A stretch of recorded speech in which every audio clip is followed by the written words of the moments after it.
तो फिर हमने कहा एक काम करो, हम तो देखेंगे अपने स्तर पर, आप लाल जी से प्रार्थना करो। और ये बात बिल्कुल सत्य हम बता रहे हैं आपको, हम अपनी इच्छा से कहीं नहीं जा सकते। अगर हमसे कोई कहे कि महाराज जी आप आ जाओ, और केवल अकेले हमको बुलाने की भावना कोई रख करके कथा करा ले, तो कुछ ना कुछ विघ्न, या कुछ ऐसा नहीं है विघ्न आए, लेकिन उसका क्या है। देखो एक बात बताएं, जब भी हम कोई ऐसा वैदिक क्रम करते हैं ना, तो देवताओं में भी कई देवता ऐसे हैं, उन लोग वो चाहते नहीं कि आप धर्म करो। क्यों? क्योंकि आपने धर्म किया तो उनकी पदवी आपको मिल जाएगी, इसलिए वो किसी ना किसी रूप में रुकावट बनते हैं।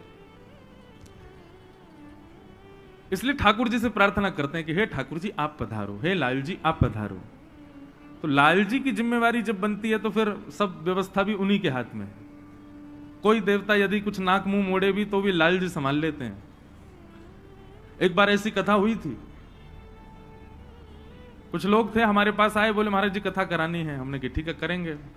साल भर बाद का समय दिया उनको, बहुत ध्यान से सुनना।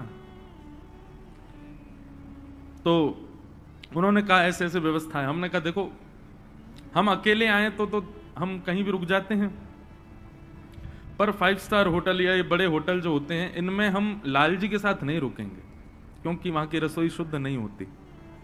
हम अकेले आते तो कोई दिक्कत नहीं, पर लाल जी आते हैं कथा में तो वो नहीं रुकेंगे बड़े होटल में, क्योंकि वहां सब बनता है और लाल जी की रसोई अलग होती है।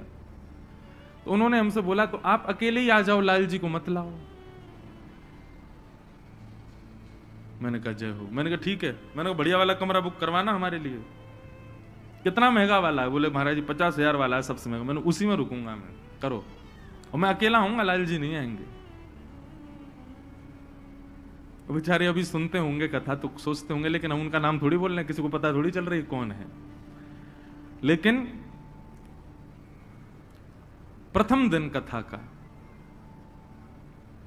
लाल जी नहीं थे, और ऐसी मूसलाधार बारिश, ऐसी मूसलाधार। अभी भागवत जी की यात्रा आ रही थी बाहर से, और जैसे ये पंडाल है, बस पंडाल के बाहर यात्रा पहुंची है, और यही डोम पंडाल बीच में से टूट करके नीचे धराशायी, खत्म। अब वो हमको देखें, हम उनको देखें। अब तो ये भी नहीं कह सकते कि कल से कर देंगे कथा, क्यों? पंडाल ही गिर गया, और जो टेंट वाला था वो सिर पकड़ के रोवे हुए, असंभव है, ये कैसे टूट गया, हो ही नहीं सकता। तो वो अब बोले महाराज जी अब क्या करें? मैंने कहा लाओ हमारी भागवत जी पोथी हमको पहले वापस दो। मैंने कहा अब 50,000 वाले कमरा में सो जाना जाके, और अब अगली बार कथा कराने का भाव बने तो लाल जी से प्रार्थना करना कि आप आओ। बेचारे वो आए, उनको समझाया। मैंने कहा ये कोई पाषाण नहीं है, ये कोई साधारण ऐसे ही कोई धातु नहीं है, साक्षात ठाकुर जी हैं, आपके घर में विराजमान साक्षात ठाकुर जी हैं, ये लाल जी साक्षात ठाकुर जी हैं। मैंने कहा ये इनकी उपस्थिति इसलिए थोड़ी होती है, ये अपने आप को पुजवाने थोड़ी आ रहे हैं, ये हमारी रक्षा के लिए संग रहते हैं कि भाई या की भक्ति में या की कथा में कोई विघ्न नहीं आवे, या हमारे में आके संग रहूंगा। और मैंने कहा आपने उन्हीं को ही कह दिया कि आप अकेले आ जाओ, उनको मत लाओ। महाभारत युद्ध में अर्जुन के साथ कृष्ण नहीं होते, क्या पांडव उस विशाल सेना को पार कर पाते कौरवों की? केवल श्री कृष्ण साथ थे, इसलिए पांडवों ने उस विशाल कौरवों की सेना को ऐसे पार कर लिया जैसे कोई गाय के खुर का गड्ढा। तो हमने इनसे प्रार्थना की, मैंने कहा आप लाल जी से प्रार्थना करो कि आप पधारो। और लाल जी से इन्होंने प्रार्थना की। इस तिथि में कहीं और कथा थी, वो कथा थोड़ी आगे पीछे हो गई, अपने आप ही कुछ क्रम बन गया, ये तिथि खाली हुई और मंडदीप हम आ गए। और हम आ गए नहीं, लाल जी आ गए, श्री गिरधर लाल जी पधारे। फिर कल इन्होंने सो ही कहा हमसे, बोले महाराज जी लाल जी कथा में आ जा। मैंने कहा भैया लाल जी कथा में, मैंने उनसे ही कहो। तो जब कथा में आ रहा था मैं यहाँ, उससे पहले आए मेरे पास, बोले महाराज जी क्या करना? मैंने कहा ठीक करो व्यवस्था, आएंगे। लाल जी पधारे। तो श्री लाल जी ठाकुर जी, बंधुओं विश्वास। मीराबाई की भक्ति में केवल एक चीज थी, विश्वास। इतना भरोसा था उनको ठाकुर जी के ऊपर कि विष भी ये मान करके पी गई कि ठाकुर जी के चरणामृत है। कालकूट विष जिसकी सुगंधी लेने पर मृत्यु हो जाए, उस कालकूट विष से भी मीराबाई को कुछ नहीं हुआ, केवल और केवल विश्वास। भक्ति में 3 चीज की आवश्यकता है, विश्वास, संबंध और समर्पण। ये 3 अति आवश्यक हैं। सबसे प्रथम तो विश्वास ठाकुर जी के प्रति। सूरदास जी महाराज कहते हैं, कलयुग में केवल एक ही उपाय है भगवत प्राप्ति का। सूरदास जी कहते हैं, मैं बिना नेत्र का सूरदास तुमसे कह रहा हूं, इस उपाय के अलावा कोई और उपाय नहीं है भगवत प्राप्ति का। बोले क्या? भरोसो दृढ़ इन चरणन केरो, भरोसो दृढ़ इन चरणन केरो। भरोसा, विश्वास। सूरदास जी कहते हैं, श्री वल्लभ नख चंद्र छटा बिन, श्री वल्लभ नख चंद्र छटा बिन, सब जग माही अंधेरो, सब जग माही अंधेरो, भरोसो दृढ़ इन चरणन केरो। अपने गुरुदेव के चरणों के भरोसे के अलावा और कुछ नहीं है। ठाकुर जी के चरणों के प्रति भरोसा, गुरुदेव के चरणों के प्रति भरोसा, मातृ पितृ चरण कमलों के प्रति भरोसा। मुझे आज एक मैया ने पूछा, महाराज जी हम लोग तो भक्त बन गए, बालकों को भक्त बनाने के लिए क्या करना चाहिए? अगर ये मन में इच्छा हो, अभिलाषा हो कि हमारी जो संतान है वो भी भगवत भक्त हो। अब बोले उनको बोलते हैं हनुमान चालीसा पढ़ो, पढ़ तो लेते हैं लेकिन भाव तो नहीं आ पाता।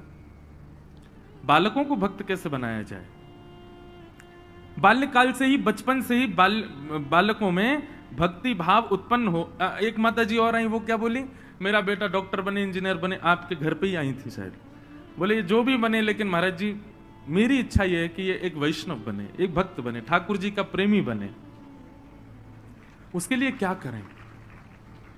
आजकल ये बात बिल्कुल सत्य बताएं, बच्चे क्वालिफिकेशन उनके पास अच्छी हो जाती है, अच्छे नॉलेजेबल हो जाते हैं, अच्छी डिग्रीज पा लेते हैं, संस्कार नहीं आ पाते।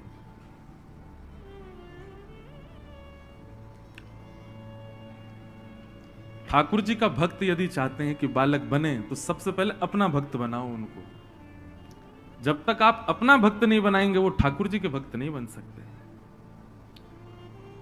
जबरदस्ती हम आपसे खुल के कह रहे हैं, 6 साल 7 साल 8 साल 9 साल के बच्चों को जबरदस्ती शाम को बैठाओ अपने पास, बोलो पैर दबाओ चलो हमारे। सबसे पहले मातृ पितृ भक्त बने वो, तभी ठाकुर जी का भक्त बन पाएगा, नहीं तो नहीं बन सकता। ये हम गारंटेड कह रहे हैं आपसे। यदि मातृ पितृ भक्त नहीं है तो ठाकुर जी का होकर के भी ठाकुर जी उसको कभी दृष्टि से देख नहीं सकते। सबसे पहले आप अपना भक्त बनाओ।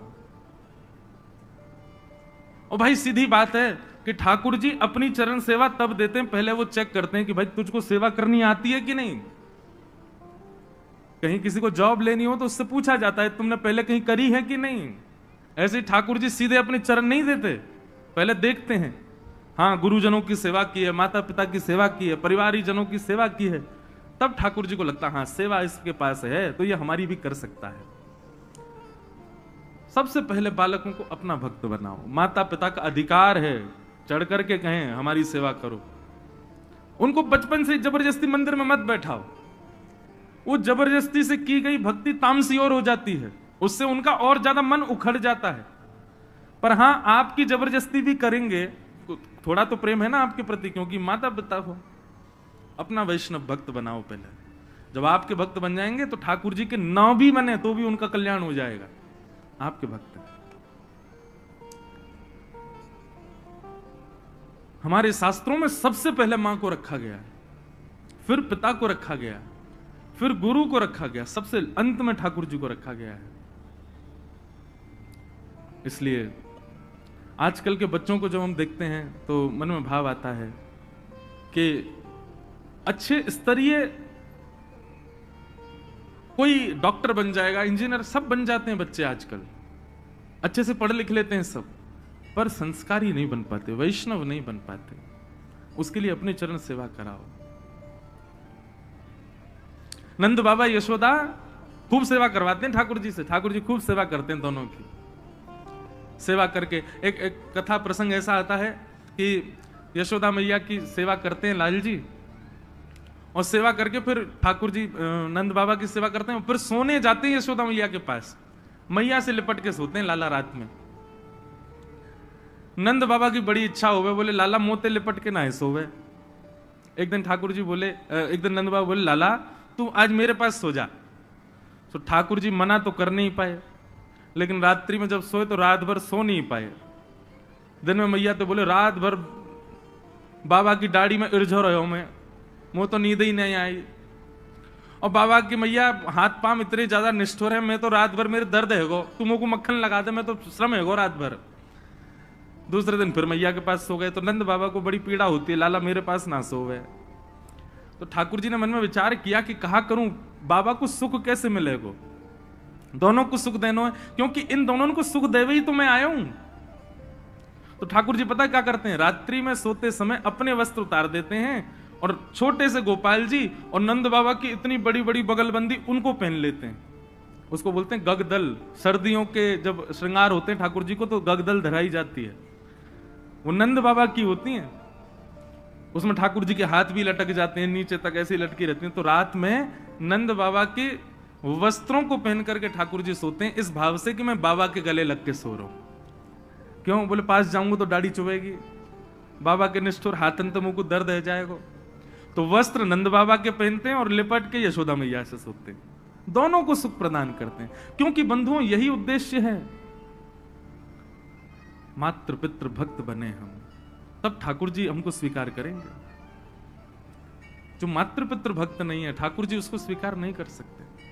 इसलिए आजकल के बालकों को आप उनको जबरदस्ती आप उनको गायत्री, मैं कई घरों में जाता हूं, बच्चे गायत्री मंत्र सुनाते हैं, गायत्री नहीं सिखानी चाहिए, अभी उनको याद कराओ लेकिन बुलवाना नहीं चाहिए। गायत्री के बड़े नियम है। ये नासिक में आप जिन जिन लोगों ने नासिक वाली कथा सुनी, ये हमारी जो वेशभूषा थी वहां पर बिना सिले हुए वस्त्र पहनना, नखों का छेदन नहीं करना आदि, ये सब भी नहीं करना, मौन रहना, त्रिकाल गंगा जी स्नान करना, ये इतने नियम किसके लिए थे? केवल और केवल गायत्री का जप करता था मैं, इसलिए इतने नियमों में रहना पड़ता है गायत्री पढ़ने वाले को, नहीं तो गायत्री उल्टी हो जाती है। गायत्री भैया सामान्य नहीं है, संपूर्ण गायत्री का ही विस्तार है श्रीमद् भागवत। उसको ऐसे ही बोल देते हैं हम लोग, नहीं बोलना चाहिए। बच्चों को आप स्तुतियां आदि ये सब बाद में याद करा देना, सबसे पहले उनको सेवा सिखाओ, अपनी सेवा सिखाओ। सबसे पहले सेवा आनी चाहिए। तो विश्वास भक्ति की पहली धारा, दूसरी संबंध, ठाकुर जी से कोई भी एक संबंध रखो, और तीसरा समर्पण। सूरदास जी महाराज कहते हैं, साधन और नाहिया कली में, जासो होत निवेरा, सुर कहाँ कहे दुविध आधरा, सुर कहाँ कहे दुविध आधरा, बिना मोल को चेरो, भरोसो दृढ़ इन चरणन केरो। दुविध आंधरो, सूरदास जी कहते हैं मेरी तो दोनों आंखें ही नहीं है। सूर कहां कहे दुविध आंधरो, बिना मोल को चेरो। केवल और केवल अपने गुरु के चरणों के प्रति मेरा इतना विश्वास कि मैं दो नेत्र होते ना होते हुए भी ठाकुर जी की लीला का दर्शन करता हूं। सूरदास जी महाराज ने जैसा दर्शन किया वैसा दर्शन हम नेत्र पाने के बाद भी नहीं कर सकते ठाकुर जी का। सूरदास जी का दर्शन देखा कभी? शोभित कर नवनीत लिए, घुटरुन चलत रेनु तन मंडित गो रोचन तिलक किए। सूरदास जी का दर्शन है ये। आज हरि देखे नंगम नंगा, मोतिन माल गले और साजे छवि के उठत तरंगा, आज हरि देखे नंगम नंगा। ये सूरदास जी का दर्शन है। बिना नेत्र के वो ऐसा दर्शन करते हैं ठाकुर जी का। हम नेत्र होने के बाद भी नहीं कर पाते, क्यों? साधन तो है, बाइक तो है आपके पास, लेकिन पेट्रोल नहीं है, कैसे जाओगे? बाइक तो है, गाड़ी तो है, लेकिन डीजल नहीं है उसमें, तो कैसे चलोगे? ऐसे ही भैया, नेत्र तो हैं, कान तो हैं, जीभ तो हैं, हाथ तो है, पैर तो है, 10 इंद्रियां तो हैं, लेकिन विश्वास रूपी, आज की अभी इस उदाहरण के रूप में कहूं तो डीजल नहीं है, विश्वास रूपी, संबंध रूपी और समर्पण रूपी। तो ये सब साधन होने के बाद भी ठाकुर जी दिख नहीं सकते। तो सबसे पहले विश्वास, भरोसा ठाकुर जी के प्रति। अपने बाम हस्त के इकन्नी उंगली पर गोवर्धन पर्वत को धारण किया है। जयदेव महाप्रभु कहते हैं, अभिनव जलधार सुंदर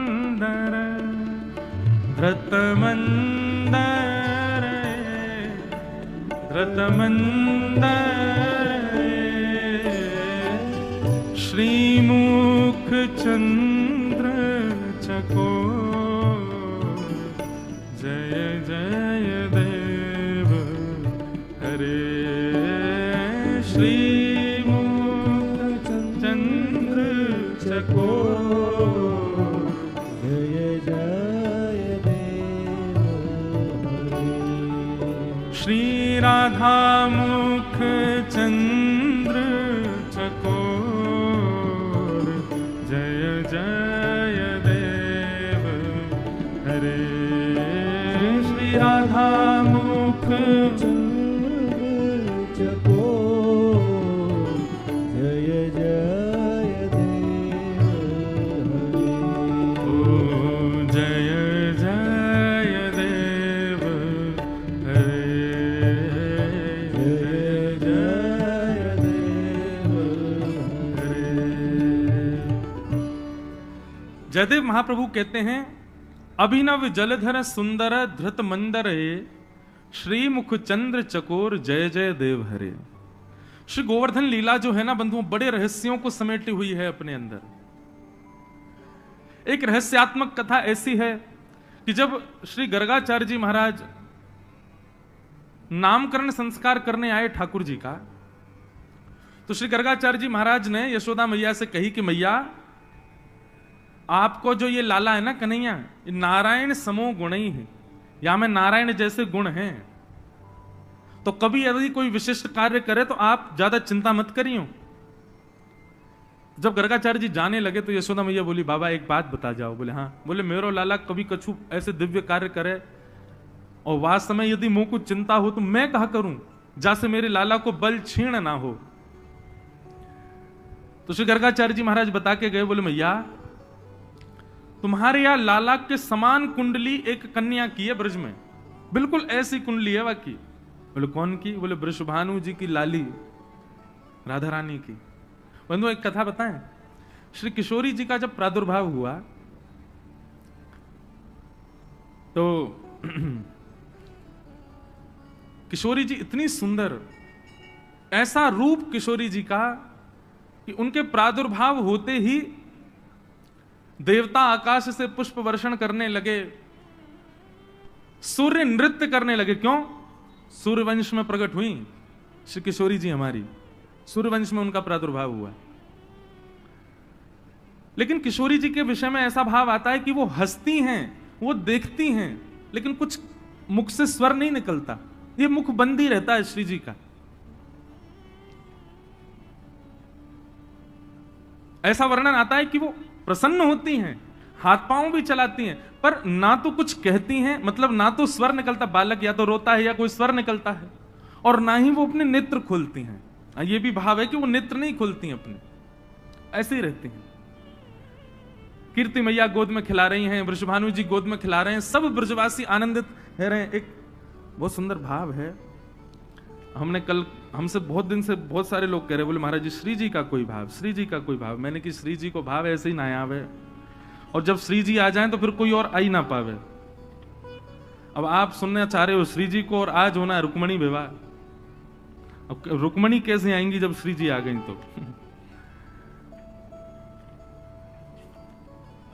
तो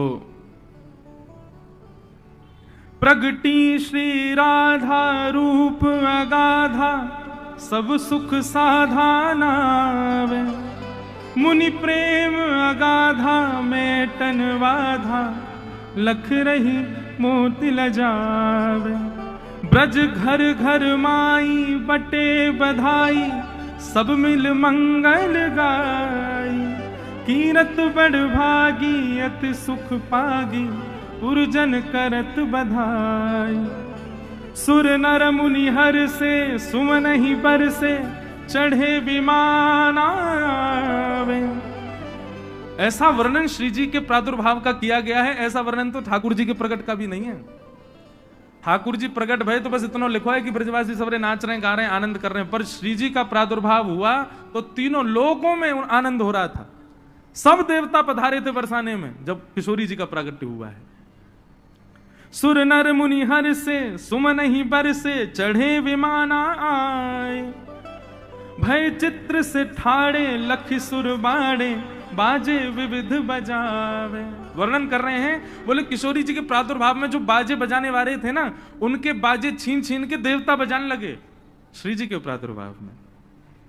नारद सनकादि शिव ब्रह्मादि, गुरुआदिक मुनि जेते, इंद्रादिक जे जहां सुर नर ते तहां, आए सजन सवेते। और अकेले नहीं आए देवता, अपने अपने प्रियजन परिजन और अपने परिवारों को ले लेकर के बरसाने में आए हैं। सब मिलकर जोरे करत निहोरे, जय जय भानु दुलारी। बोलो वृषभानु दुलारी की। ये श्री जी के प्रादुर्भाव की बधाई है। एक ही बधाई में सब भाव बता रहे हैं कैसे हैं, तो बस सुन लो।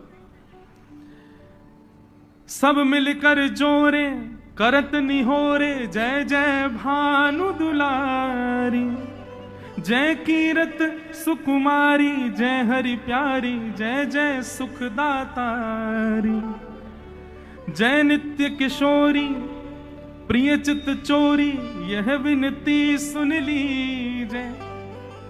वर्णन करते हैं कि जब देवता आ गए बरसाने में और सब नाचने गाने लगे, तो वृषभानु जी के परिवारी जन और बरसाने के जो ब्रजवासी थे, उनको जगह ही नहीं मिल रही आगे आने की। सब पीछे से गाली देने लगे देवताओं को, अरे भैया हमारे यहाँ लाली भैया, तुम काहे को आ रहे हो यहाँ पे, चलो जाओ अपने अपने घरन को। तो ब्रह्मादि देवता शंकर जी आदि बोले भैया अब बरसाने के लोग हैं, ब्रजवासी हैं, ये कहो तो हम देवता देवता हम सब यहीं बांध देंगे, हमको ये ठाकुर जी को उखल में बांध सकें तो हमको बांध लेंगे, चलो यहाँ पे। तो सब जाते समय किशोरी जी से प्रार्थना कर रहे हैं, बहुत सुंदर भाव। जय नित्य किशोरी प्रिय चित चोरी, यह विनती सुन लीजय। 33 कोटि देवता हाथ जोड़ के प्रार्थना कर रहे हैं। ब्रजवास ही दीजय, ब्रज रस पीजय, चरण शरण गह लीजय। हे किशोरी जी, आप कृपा करके हमको ब्रजवास प्रदान करो, अपने चरणन की सेवा प्रदान करो। कर जोर मनाहूं यह वर पाऊं, दंपति यश नित गाऊं, पद कमल सुत तोरा, महुमुस मोरा, मन नित जहां बसाऊं। एहि भांति सकल सुर स्तुति करके, नित नित धाम पधारे।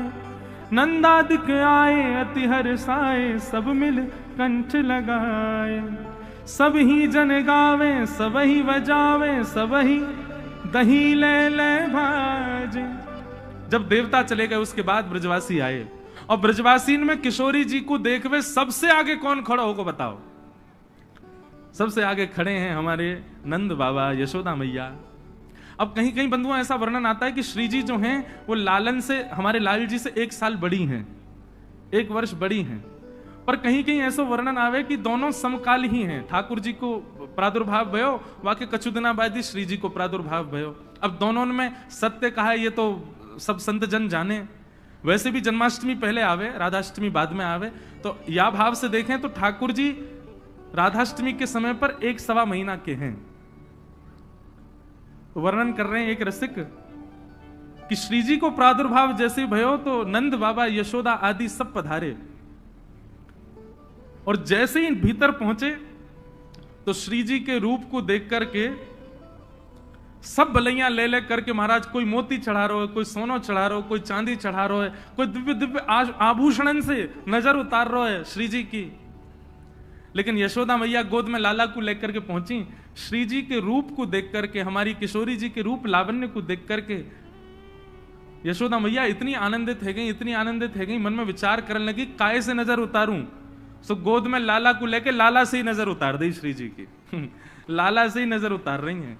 बोले जय बढ़िया कार्य है ये, कारो कारो सो यही तो नजर उतार दूं किशोरी जी की।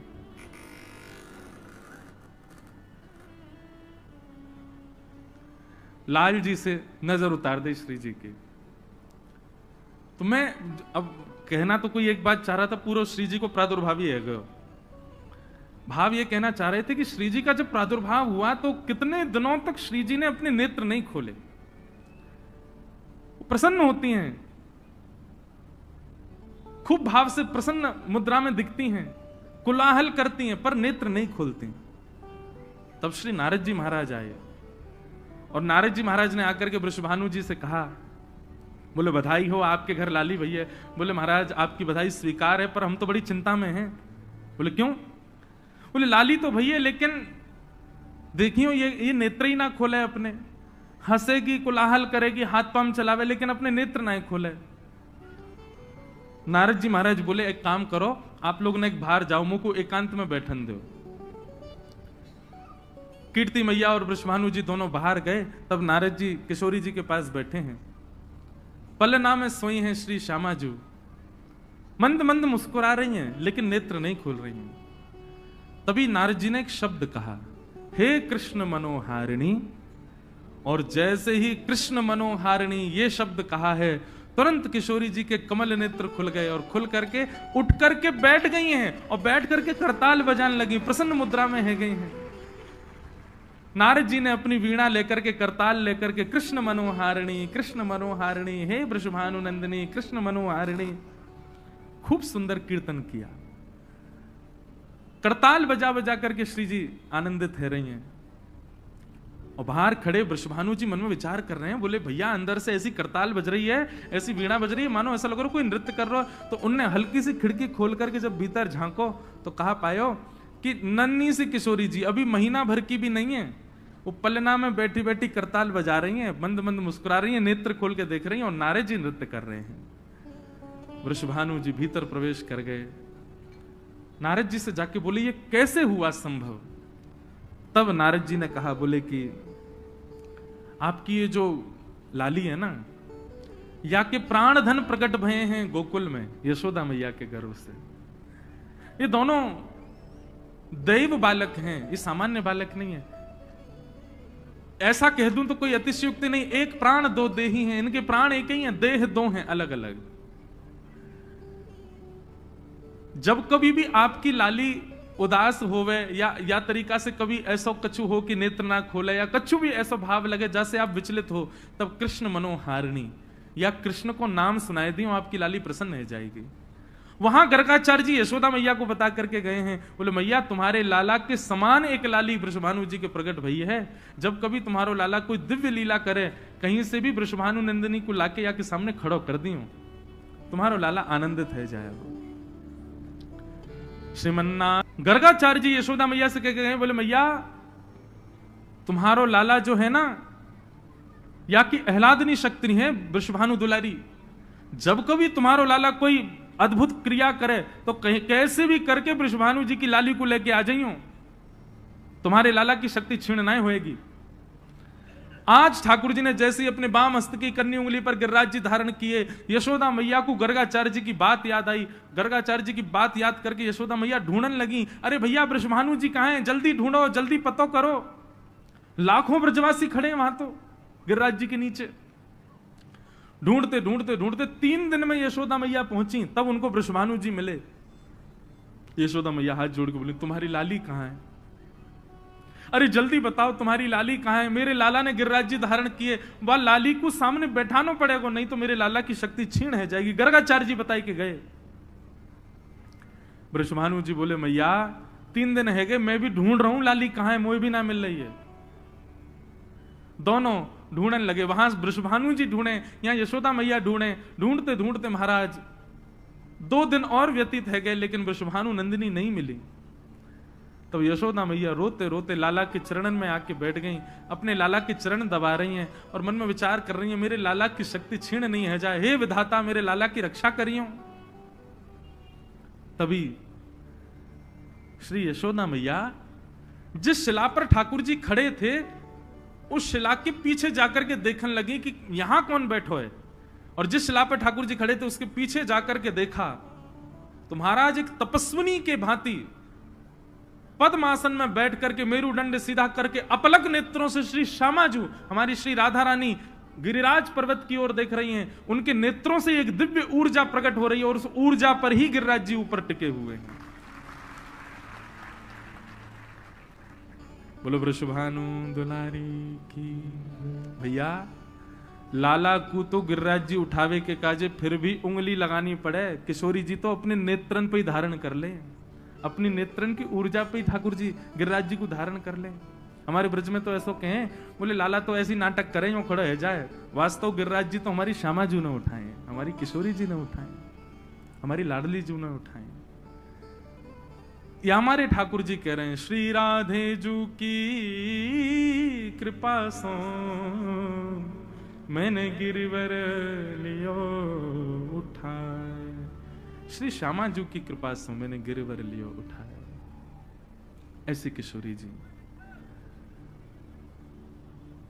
एक जगह वर्णन तो ऐसा है कि किशोरी जी ने उठा रखे हैं, एक जगह ऐसा वर्णन आता है, बोले ठाकुर जी ने जैसे गिरिराज जी उठाए तो सब ब्रजवासी दौड़ करके गिरिराज पर्वत के नीचे आके खड़े है गए। और महाराज कैसे खड़े भाई, बोले एक दूसरे से भिंच करके, भिंचना समझते हैं, भिंच कर मतलब चिपक चिपक के खड़े हैं सब ब्रजवासी, मतलब इतनी भी जगह नहीं है कि नैकाद इधर उधर हिल सकें। और वही भीड़ में कहा भयो कि श्यामा जी हमारी किशोरी जी श्री राधा रानी वो बिल्कुल ठाकुर जी के सामने आके खड़ी है गई। श्यामा जी सामने खड़ी हैं, ठाकुर जी ने नक पर गिरिराज जी धारण कर लिए और जैसे ही नेत्र खोल करके सदा आप हमारे लाल जी गिरधर लाल जी को भी देखो, उनके नेत्र ऐसे नीचे ही रहते हैं, नीचे की ओर ही नेत्र हैं। वृंदावन के कई ठाकुरों का आप दर्शन करो, श्री राधा रमण जी का दर्शन करो, उनके नेत्र भी नीचे ही रहते हैं। ये नीचे नेत्र रखने को कारण कहा है, बोले भैया शिला पे खड़े है कि ठाकुर जी नीचे श्यामा जी को देख रहे हैं, किशोरी जी को देख रहे हैं। जयदेव महाप्रभु वर्णन करते हैं और कहते हैं, बोले ठाकुर जी गिरिराज जी आपने उठाए, इकन्नी उंगली पर धारण किए, यहां तक सब बात समझ में आती है, लेकिन आप 7 दिन 7 रात्रि तक ऐसे ही खड़े रहे। आपने एक बार भी इंद्र को संकेत नहीं किया, अरे इंद्र खौफ खाओ, डर खाओ, साक्षात परमात्मा की परीक्षा ले रहे हो। आपने एक बार भी इंद्र, और सुनिए मैंने तो यह भी सुना कि जब आपने गिरिराज जी रख दिए तो इंद्र ने आके आपकी प्रार्थना की, आपसे क्षमा मांगी तो आपने उसको क्षमा भी कर दिया। जयदेव महाप्रभु की इस बात को सुनकर जगन्नाथ जी बोले, हाँ तो फिर इसमें क्या है? बोले मुझे तो दाल में कुछ काला लग रहा है ठाकुर जी। बोले क्या काला लग रहा है तुमको? बोले नाथ मुझे तो ऐसा लगता है कि इंद्र को तो तभी पता चल गया था कि आप परब्रह्म हो जब आपने गिरिराज जी उठाए थे। इंद्र को तो उसी समय पता चल गया कि सामान्य बालक नहीं है। 7 वर्ष के बालक ने 21 किलोमीटर लंबे चौड़े पर्वत को उठा लिया। इंद्र को तो तभी पता चल गया था कि आप परमात्मा हो, और इंद्र वर्षा बंद करने वाला था। लेकिन आपने देखा किशोरी जी सामने खड़ी हैं। वैसे तो ये कभी कहीं चली जाती हैं, कभी कहीं चली जाती हैं, लोक लाज की लज्जा के मारे हम इनको दर्शन ही ना कर पावे, ये बढ़िया समय सामने खड़ी हैं। तो आपने तो इंद्र को इशारा और किया, बोले जितनो तेरो भंडारे बरसा तो रहे, ये श्री जी हमको दिखती रहे, हम इनके दर्शन करते रहे, गिरिराज धारण करके खड़े रहेंगे। या मारे आपने गिरिराज जी धारण किए। अभिनव जलधर सुंदर धृत मंदर श्री मुख चंद्र चकोर। किशोरी जी के मुख के आप चकोर हो, किशोरी जी के मुख रूपी चंद्र के आप चकोर हो, इसलिए आप ठाकुर जी धारण करके खड़े रहे। इसीलिए ये जो गीत गोविंद का ये वाला पद है ना, इसमें अभिनव जलधर सुंदर धृत मंदर है श्री मुख चंद्र चकोर, बोलना तो चाहिए जय जगदीश हरे, लेकिन क्या कह रहे हैं? जय जय देव हरे। भाई कवि की प्रशंसा कैसे हो सकती है? जयदेव महाप्रभु की प्रशंसा कैसे हो सकती है? तो कहते हैं हमारे रसिक जन कि जब जयदेव महाप्रभु ने यह भेद खोल दिया, ठाकुर जी से बोले, ठाकुर जी 7 मिनट में इंद्र ने वर्षा बंद कर दी थी, पर 7 दिन तक तो आपने जबरदस्ती चलवाई, क्योंकि आप किशोरी जी को देखने में इतने व्यस्त थे। आपने इंद्र से कहा, और सुनिए, आपने तो इंद्र को आज्ञा की थी 7 बरस तक बरसाई करते रहे, मैं यूं ही खड़ो रहूंगा, श्री जी को देखता रहूंगा। बोले 7 दिन में इंद्र का भंडार खत्म हो गया। इंद्र ने कही, बोले महाराज पानी वानी सब खत्म हो गया, अब मेरे पास कुछ नहीं बचा। 7 दिन में वर्षा का जल खत्म हो गया था, इसलिए वर्षा बंद हुई, नहीं तो आपकी आज्ञा तो 7 बरस की थी, ताकि आप श्री जी को देख सको। जब ये भेद जयदेव महाप्रभु ने खोले तो जय जगदीश मिटा करके स्वयं जगन्नाथ जी ने गाया, बोले जय जय देव हरे, जय हो जयदेव, तुम जो कह रहे हो बिल्कुल सत्य है, हमने गिरिराज जी श्री जी के दर्शन के लिए धारण किए। ये सब हमारे ब्रज के भाव है। ठाकुर जी का वरदान है विरह, और जिसके जीवन में विरह नहीं है ना, जब चाहे जहां चला जाता है, जब चाहे वहां के दर्शन कर लेता है, जब चाहे आनंदित हो जाता है, खुशी खुशी प्रसाद पाके आता है। समझो अभी ठाकुर जी तुमसे मिलने को मन बनाए नहीं है। ठाकुर जी मिलने का मन बनाएंगे तो आंखें सूज जाएंगी, भोजन नहीं कर पाओगे, कंठ सूख जाएगा, ऐसी स्थिति हो जाएगी।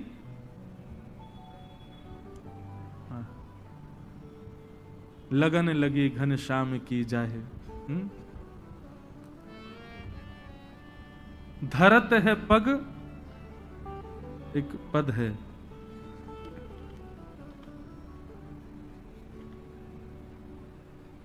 ठाकुर जी जिससे मिलने का मन बनाते हैं उसकी स्थिति क्या हो जाती है?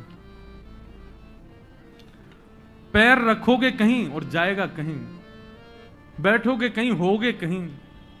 अरे ये तक स्थिति हो जाएगी, अपना नाम तक भूल सकते हो आप, इतनी विस्मृति भी हो सकती है। ऐसी स्थिति हो जाए तब समझो ठाकुर जी मन बना रहे हैं मिलने का। इसलिए या तो ये भावना ही मत रखना कि ठाकुर जी आपसे मिलने का मन बनाएं, क्योंकि फिर स्थिति संसार लायक नहीं रह पाएगी।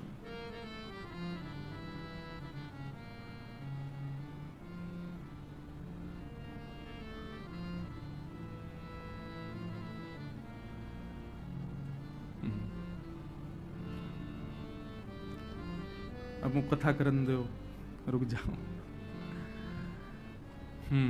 तो कहां है?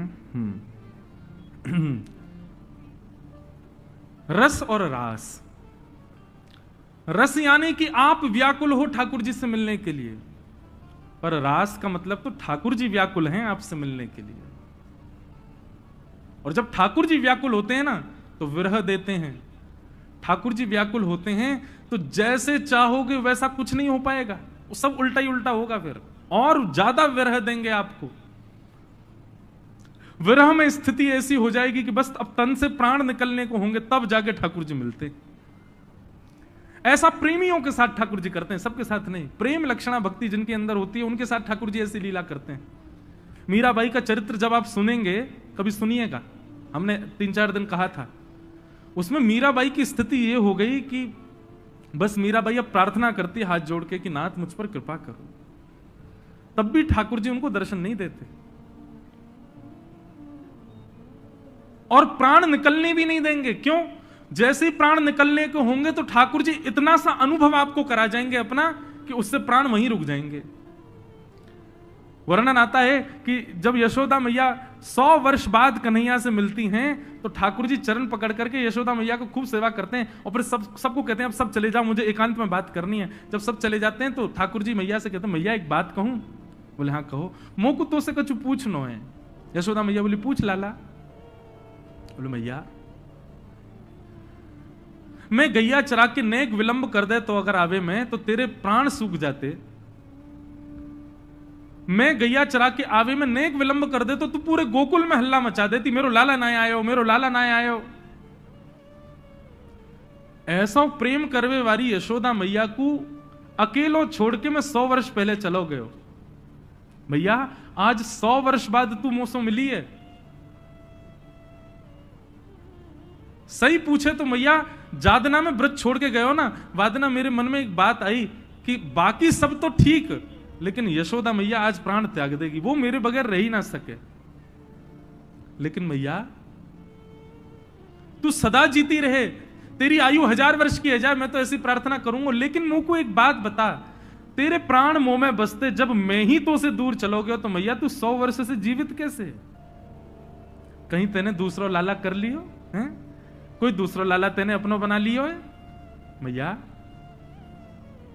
तू को मेरी याद ना आवे, तू को मेरो विरह ना होवे। ठाकुर जी बोले मोको ऐसा बोलना नहीं चाहिए मैया, लेकिन पता ना क्यों मोको संशय है रोए कि मेरे बगैर यशोदा मैया जीवित कैसे है। यशोदा मैया कहवे लाला मेरे हृदय पे हाथ रख। तो ठाकुर जी यशोदा मैया के हृदय पे हाथ रखते हैं और कहते हैं, यशोदा मैया कहे लाला अब नेत्र बंद कर और मेरे हृदय में एक बार झांक के देख तो कुछ दिखाई देगो। तब ठाकुर जी नेत्र बंद करते हैं और यशोदा मैया के हृदय में जब देखते हैं तो ठाकुर जी का गिरधर स्वरूप दिखाई देता है। एक नख पर गिरिराज जी धारण कर रखे हैं, दूसरा भुजा अपनी कमर पर रखी है। ठाकुर जी बोले मैया ये तो मेरा वो समय को स्वरूप है जब मैंने गिरिराज जी धारण किए। बोला हाँ लाला, तैने जब गिरिराज जी धारण किए तब 7 दिन 7 रात्रि तक एक एक क्षण मैंने तेरे रूप को दर्शन किया। 7 दिन 7 रात्रि तक 2 लोग नहीं सोए थे गिरिराज लीला के समय, एक तो ठाकुर जी, दूसरी यशोदा मैया। यशोदा मैया अपने लाला को निहारती रही, चिंता के कारण कहीं लाला के गिरिराज जी नीचे नहीं आ जाएं। लाला 7 दिन तक तेरे वह रूप को देखवे के कारण ऐसी स्थिति है गई, मैं जब जब नेत्र बंद करूं तब तब तेरा वही रूप मुंह को दिखाई देवे।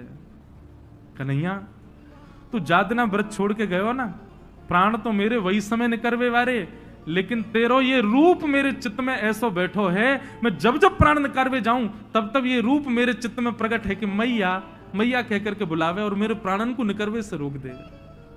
लाला तू या छवि को मेरे चित्त से निकार, मेरे अभी प्राण निकर जाएंगे।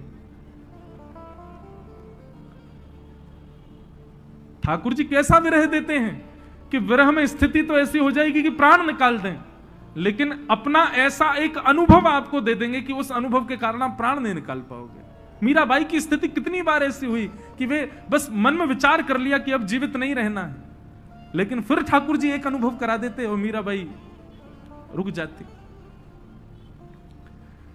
भैया ठाकुर जी से प्रीति सुख तो बहुत देती है, लेकिन भैया संसारी अगर हैं हम तो कष्ट बहुत होगा, संसार के नहीं रह पाएंगे।